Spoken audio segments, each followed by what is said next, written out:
When it comes to planning a church and being a part of something you think could be a movement, what would it look like to go the distance for the long haul with a group of leaders for the glory of God and the good of others? When I think back of the early church in Acts and how that was really what we were trying to model, it wasn't just a section of our lives, it became our whole life. People there didn't just go to church, it was involvement and it was servant leadership. It was just wow moments, how God was moving in this incredible way. When there was one fellowship, I was amazed that this stemmed from 7 families. Now, what God has done in this place, wow.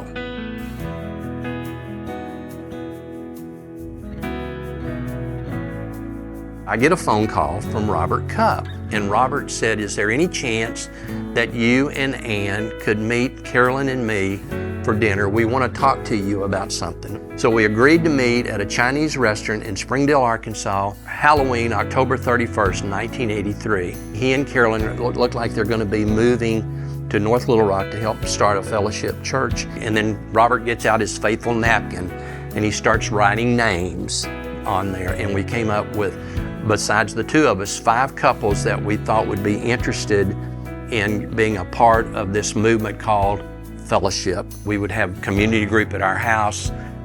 My daughter, Corey, who's now 50, her bedroom was the learning center. Erin, being a teenager, she would help take the children baptizing in the swimming pool at the house in Centerton. We just got a hold of this rumor that was going around that Robert and Carolyn wanted to start this new, unique, and different type of a church. We bought in early on what Robert was telling us. Everybody had to pitch in and do something. In the early days, it was just a great atmosphere every Sunday. One of the biggest goals for us was we'd always leave an empty chair, just like in community group. An empty chair and invite somebody.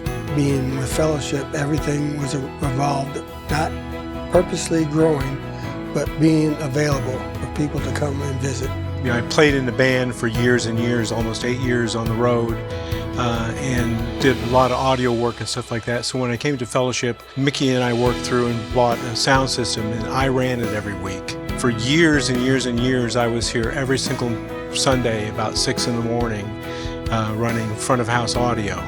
That was a very, very special time actually, because all the volunteers, we had to have everything either in a storage building or a trailer. Everything had to be taken out and set up for the Sunday morning. So when we came in, there was just one service at Oakdale. And then the next year, it was a big deal to go to 2 services. But that's where Worship One, Serve One really started. People did it, and people kept coming, and it was pretty amazing. Once you start doing serving, then it's almost like a drug. You're gonna want to do it again and again. I have an overwhelming feeling about I really need to give back. Over my lifetime, I've visited many churches before. When I came here to Fellowship, there was a warmth and a welcome that I enjoyed. And there was an opportunity where I could see to serve. I saw that in my meetings in community groups, and I saw that in the worship services. I knew that in my spirit and in my heart that this was a special place. We've been in several community groups. We've led community groups. The relationships that we've built through Fellowship that go back years and years and years, they really define us. We came, sat stage left, third, fourth row back, pretty much where we sit today, and something happened there. Now, I wasn't sure what happened, and soon enough, I'm sitting in the row crying. I get it. I like to tell people, I says, I met Christ at Fellowship.